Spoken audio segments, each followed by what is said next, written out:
అందరికీ నమస్తే అండి. సాక్షిలో మా ఈశ్వర్ గారు కుక్కేడుపు మామూలుగా లేదండి. ఒకవేళ వైసీపీ గెలుచుంటే గనక దీనికి రివర్స్‌లో మాట్లాడతాడేమో. ఇప్పుడు మీకొక వీడియో వినిపిస్తా. ఆకాశవాణి అని చెప్పేసని స్టార్ట్ చేశాడు. దాదాపు ఒక 4 నిమిషాల పాటు నాన్ స్టాపు కామెడీ అండి. మామూలు కామెడీ కాదు. ఒకసారి వినిపిస్తా వినండి. ఆకాశవాణి కడప కేంద్రం. ఓకే. ఎన్నికల వార్తలు చదువుతున్నది ఈశ్వర్ పసుపులేటి. పులివెందుల ఒంటిమిట్ట జెడ్పీటీసీ ఎన్నికల రిగ్గింగ్ ఉదయం 7 గంటలకు ప్రారంభమై సాయంత్రం 5 గంటలకు ప్రశాంతంగా ముగిసింది. మంచిది. అప్పటి వరకు క్యూ లైన్ లో ఉన్న దొంగ ఓటర్లకు ఓటు హక్కు వినియోగించుకునే అవకాశం కూడా కల్పించారు. పోలీసులు, అధికారులు రిగ్గింగ్ కు, దొంగ ఓటర్లకు సహకరించి ఎన్నికలు ప్రశాంతంగా ముగిసేలా విధులు నిర్వహించారు. జమ్మలమడుగు తదితర ప్రాంతాల నుంచి లారీల్లో తరలి వచ్చిన ఎల్లో గూండాలు స్వేచ్ఛగా, స్వతంత్రంగా తమ దొంగ ఓట్లను వినియోగించుకున్నారు. వైసీపీ గాజులు తొడుక్కున్నారు. అవినాష్ రెడ్డికి చేత కాలేదు, జగన్మోహన్ రెడ్డికి చేత కాలేదు. ఇది కూడా చెప్పవే. మన నాయకులు, మన కార్యకర్తలేమో దాడులు తెగబడతారా, దాడులు చేస్తానికి వెళ్తారా? ఇక్కడికి వచ్చి నువ్వేమో కుక్కేడుపులే.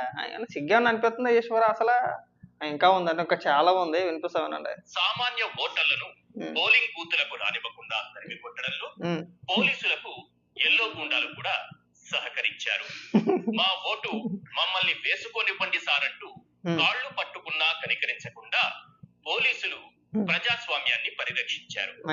వైఎస్ఆర్సీపీకి సంబంధించిన ఏజెంట్లను పోలింగ్ బూతుల్లో లేకుండా తరిమి కొట్టడంలో ఇటు పచ్చగుండాలు, అటు పోలీసులు సమన్వయంతో పనిచేశారు. రాయచోటి నుంచి ఒంటిమిట్టకు వచ్చిన మంత్రి శ్రీ రామ్ ప్రసాద్ రెడ్డి గారు వైఎస్ఆర్సీపీ పోలింగ్ ఏజెంట్లపై పోలీసుల సమక్షంలోనే దాడి చేయించి ప్రజాస్వామ్యబద్ధంగా ఎన్నికలు జరపడంలో తన వంతు పాత్ర పోషించారు. గ్రామస్తులు ఎవరూ బయటకు రాకుండా దాదాపు 1000 మంది పచ్చగుండాలు కర్రలు, మారణాయుధాలతో పహారా కాసి శాంతి భద్రతలు పరిరక్షించారు. వైఎస్ఆర్సీపీ ముఖ్య నేతలను హౌస్ అరెస్టులు చేసి రిగ్గింగ్ యథేచ్ఛగా జరిగేలా పోలీసులు కృషి చేయడంపై ప్రజాస్వామికవాదులు హర్షం వ్యక్తం చేశారు. అనిపించట్లేదురా? ఈవీఎంలతో జరుపుతానేమో ఈవీఎంలు మ్యానిపులేట్ చేశారు, హ్యాక్ చేశారు, ఈవీఎంల కాబట్టి అంటారు. బ్యాలెట్ పేపర్లు అయితేనేమో రిగ్గింగ్ అంటారు. ఏమన్నా సిగ్గేమని అనిపిస్తుందిరా ఈశ్వర్గా? అసలు ఎంత సొల్లు చెప్పుకొచ్చావు కదా, కాస్త సిగ్గు అనిపిస్తుందా? వైసీపీ నాయకులు ఏం చేస్తున్నారు, కార్యకర్తలు ఏం చేస్తున్నారు? ఊరికే ఏదో ఏడుపు తప్పితే ఏమి లేదు ఇక్కడ, అంతేనా? ఓడిపోయే ముందు ఇలాంటివి ఉంటాయి. ఇదేం న్యాయం అంటూ ప్రశ్నించిన వైఎస్ఆర్సీపీ కార్యకర్తలు కాల్చి పడేస్తా నా కొడక అంటూ డిఎస్పీ స్థాయి అధికారి సంస్కారవంతమైన భాష ఉపయోగించి ఉన్నతాధికారుల మన్ననలు పొందారు. మరే మీరు తాగేసి వెళ్ళిపోండ్రా. మీ కార్యకర్తలు అందరూ కూడా తాగేసి పుల్లుగా పీకల దాకా తాగేసి పోలీసులను చూడకుండా, ఎవరైనా చూడకుండా వాళ్ళ మీదకి వెళ్ళిపోయి వాళ్ళపైనే దాడులు చేయడానికి చూస్తే ముద్దెట్టుకుంటారు తాగేసి. రారా బాబు, నువ్వు మంచి హుషారుగా ఉన్నావు, మమ్మల్ని కొట్టడానికి వస్తున్నావు, నువ్వు మా పైన దాడికి ప్రయత్నిస్తావు, నీకేమైనా అవార్డు ఇస్తామంటారా? సిక్కుతారు. అదే మాట అన్నాడు ఆయన. ఏట్రా రెచ్చిపోతున్నావు, కాల్చిపడుతా అన్నాడు. తప్పే ఉంది అందులో మాకేం తప్పకండి వల్ల. మీ కార్యకర్తలు పెచ్చుకొక్కల్లాగా వెళ్ళిపోతుంటే మీదకి పోలీసులపైనే దాడి చేయాలని చెప్పి చూస్తుంటే ఎలా కంట్రోల్ చేస్తారు? బాబు వద్దు బాబు, మేము ఏదో డ్యూటీ చేసుకోవడానికి వచ్చాము, పిల్లల గల్లని మీ కాళ్ళు అట్టుకుంటాము, ఈసారికి మమ్మల్ని వదిలేయని చెప్పి ఊరుకుంటారా? వాళ్ళు ఇలాంటి యజ్ఞాలను ఎంతమందిని చూసుకుంటారో పోలీసులు కాదా? అంటే ఒక ఆకురవుడి గడిని బెదిరించేస్తే బెదిరిపోతారా? ఆన్సర్ అలాగే ఉంటది. దానికే గిలగలు కొట్టేసుకుంటే ఎలా రా అబ్బాయి ఈశ్వర్గా? వార్తలు ఇంతటితో సమాప్తం. మంచిది. ఇంతకు మించి చెప్పడానికి ఏమీ లేదు సార్. దేశ చరిత్రలో ఎన్నడూ జరగని విధంగా పులివెందుల ఒంటిమిట్ట జెడ్పీటీసీ ఎన్నికలు జరిగాయి. దాడులు, దౌర్జన్యాలు, హత్యాయత్నాలు, బూతుల క్యాప్చరింగ్, దొంగ ఓట్లు, రిగ్గింగ్, సామాన్య ఓటర్లపై దాడులు ఈ ఎన్నికల్లో కనిపించినవి. Of course Lokesh Pulivendula ZPTC గెలిపించి తన తండ్రికి కానుకగా ఇవ్వాలని భావించవచ్చు. ఇప్పుడు మీ నాయకులు మాట్లాడుతూ ఈ జెడ్పీటీసీ మాకు ఏకముఖతో సమానం అంటారు. అలాంటిది లోకేష్ గారు అది గెలిచి చంద్రబాబు నాయుడు గారికి కానుకగా ఇవ్వాలని ఎందుకు అనుకుంటారండి? ఇప్పుడు ఎన్నికలు అన్న తర్వాత మీరు గెలవడానికే ప్రయత్నం చేస్తారు, తెలుగుదేశం పార్టీ కూడా గెలవడానికే ప్రయత్నం చేస్తారు. ఓడిపోవడానికి ఎవరు ఎన్నికల్లో పాల్గొరగా. ఆ మాత్రం ఇంగిత జ్ఞానం లేనోడు ఇవెట్టగయ్యే జర్నలిస్ట్వి. ఇప్పుడు ఏదో ఒక పార్టీ ఖచ్చితంగా గెలవాల్సిందే, ఏదో ఒక పార్టీ ఖచ్చితంగా ఓడిపోవాల్సిందే.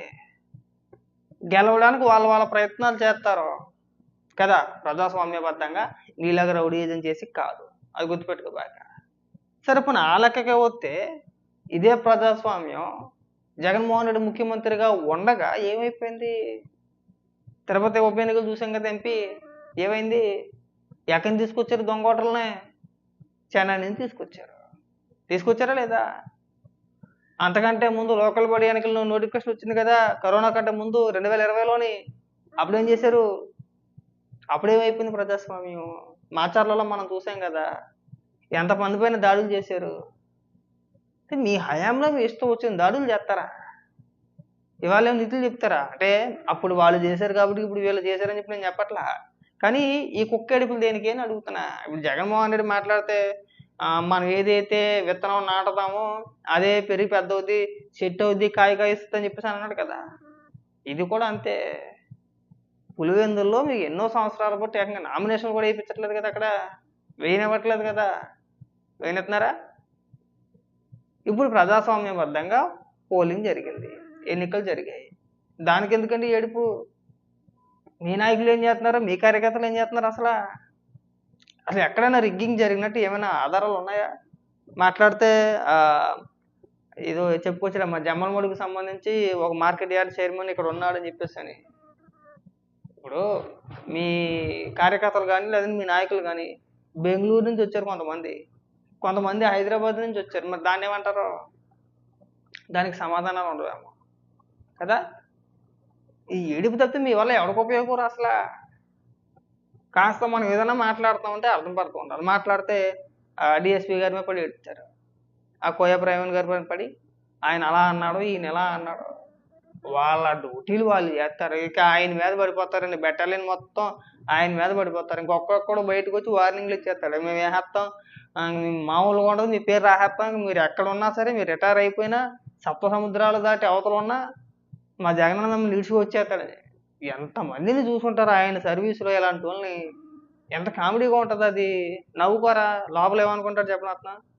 జగన్మోహన్ రెడ్డి ఎక్కడికన్నా బయటికి వెళ్ళాలంటే కనీసం సొంత కూతుర్లను చూడాలన్నా సరే కోర్టు పర్మిషన్ తీసుకోవాలి. ఇక్కడ సిబిఐ కోర్టు పర్మిషన్ ఇస్తేనే కానీ సొంత కూతుర్ను కూడా చూసుకోలేడు. అలాంటి వ్యక్తి నన్ను ఎక్కడున్నా కానీ ఇడిచిపోతానని చెప్పేసి నన్ను బెదిరేస్తానని చెప్పి నవ్వుకోరా? మీకు కానీ మీ నాయకులకు కానీ కొద్దిగా ఇంగిత జ్ఞానం లేదు, ఏడుపు ఒకటే వచ్చింది. మీకు అనుకూలంగా ఉంటేనేమో ప్రజాస్వామ్యం, మనకు అనుకూలంగా లేదు ఖచ్చితంగా మనం ఓడిపోతామంటేనేమో ఈ కుక్క ఏడుపులు. దీనివల్ల ఎవరికి ఉపయోగం లేదు, నీ వల్ల అసలు బతికి ఎవరికి ఉపయోగం లేదు.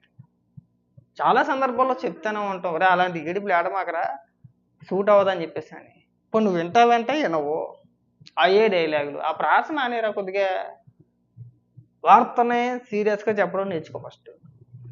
నువ్వేం అలాగా కార్యకర్త కాదు, యూట్యూబరో కాదు, ఓ జర్నలిస్ట్వి, నువ్వు మెయిన్ స్ట్రీమ్ మీడియాలో ఉన్నావు కదా. వార్తను కాస్త సీరియస్గా చెప్పరా, మరీ కామెడీగా ఆకాశవాణి అని చెప్పి స్టార్ట్ చేసాడు ఒక 2.5 నిమిషాలు. ఇంకో 10 ప్రశ్నలు ఉన్నాయి, ఆదరిద్రం కూడా వినిపించేత నేను ఒక్కని చూడాలా. తండ్రి కొడుకులు నాటిన విష విత్తనం తప్పనిసరిగా మహావృక్షం అవుతుంది. ఈ రోజు అక్రమాలకు పాల్పడిన వారందరి కాళ్లకు మెడకు ఆ విష వృక్షం ఓడలు చుట్టుకుంటాయి. ఇదో ఎన్నిక, దీనికి ఎన్నికల అధికారులు, పోలీసులు, వ్యవస్థ. ఎందుకు సార్ ఇవన్నీ? ఒకేసారి ప్రజాస్వామ్యాన్ని నడి వీధిలో ఉరితీస్తే సరిపోతుంది కదా. వద్దురా ప్రజాస్వామ్యం గట్ట అలాంటి డైలాగులు మీరు కొట్టమాకంటే చాలా చిరాగ్గా ఉంటది. మీ నోటంట ప్రజాస్వామ్యం అన్న మాట వింటేనే సిగ్గుగా అనిపిస్తుందిరా. ప్రజాస్వామ్యం మీకు ఇప్పుడు గుర్తుకొచ్చిందా మీకు? అంటే మీరు ఓడిపోయినప్పుడల్లా ప్రజాస్వామ్యం గుర్తుకొచ్చేద్దేమో.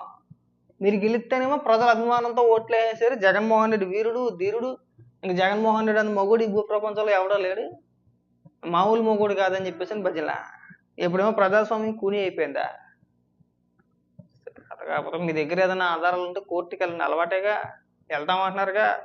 ఎక్కడ రిగ్గింగ్ జరిగిందో మీ దగ్గర ఉన్న ఆధారాలు ఉంటే పోండి, హైకోర్టుకి వెళ్తానంటున్నారు కదా, చూద్దాం మీ దగ్గర ఏం ఆధారాలు ఉన్నాయో. ఈ రోజు జరిగిన ఎన్నికల్లో ప్రజాస్వామ్యం ఉందో లేదో మీరే డిసైడ్ చేయండి. ఓ 10 పాయింట్లు చెప్తా. చెప్పు.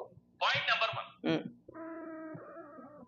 ఉదయం 6 గంటలకే పోలింగ్ బూతులన్నింటినీ బాబు గుండాలు క్యాప్చర్ చేసేస్తే ప్రజాస్వామ్యం ఉన్నట్ట చచ్చినట్ట? క్వశ్చన్ నెంబర్ 2, ఓటర్ స్లిప్పులు లాక్కుని ఓటర్లను ఓటు వేయకుండా తరిమి కొడితే ప్రజాస్వామ్యం ఉన్నట్ట చచ్చినట్ట? ఈ నాయకులు కార్యకర్తలు గాడిదలు కాస్తున్నారా? వైసీపీకి సంబంధించిన నాయకులు కార్యకర్తలు గాడిదలు కాస్తున్నారా? అక్కడ పని ఏమి లేదు, ఇంకా ఏం చేయట్లేదు. వాళ్ళు అక్కడ వెళ్ళదా? ఇంట్లో పడుకున్నారా? తలుపులు వేసుకుని వీడియోలు రికార్డ్ చేసుకుని ఈ పనిలోనే ఉన్నాగా మనం. వీళ్ళ నాయకులకి ఇలా కార్యకర్తలకి ఒక డ్యూటీ అప్పచెప్పారండి.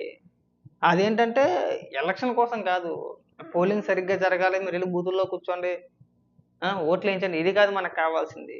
సపరేట్గా రూముల్లో కూర్చొని వీడియోలు తీయండి. వీడియోలు తీపించుకున్నారు పొద్దున్న సందల దాకా వీడియోలు. మమ్మల్ని వాళ్ళ కొట్టేసారు, మమ్మల్ని ఎలా కొట్టేసారు, ఇదే సరిపోయింది, ఈ పత్తి వ్యాపారమే సరిపోయింది, ఇంకా అక్కడ ఎవడ ఉన్నాడని చెప్పేసి అని స్లిప్లు లాగేసుకున్నారా? దొంగ ఓట్లు వేయలేని కొట్టే వాళ్ళ దగ్గర స్లిప్లు లాక్కున్నారు. మనం లాస్ట్ టైం చేసాం కదా తిరుపతిలో, తమిళనాడు నుంచి తీసుకొచ్చేసాం కదా కొంతమంది ఓటర్లని టూరిస్ట్ బస్సుల పేరుతోటి, టూరిజం పేరుతోటి. మేము చూడడానికి వచ్చాము, రకరకాల ఏదో కార్యక్రమాలు చెప్పుకొచ్చారు.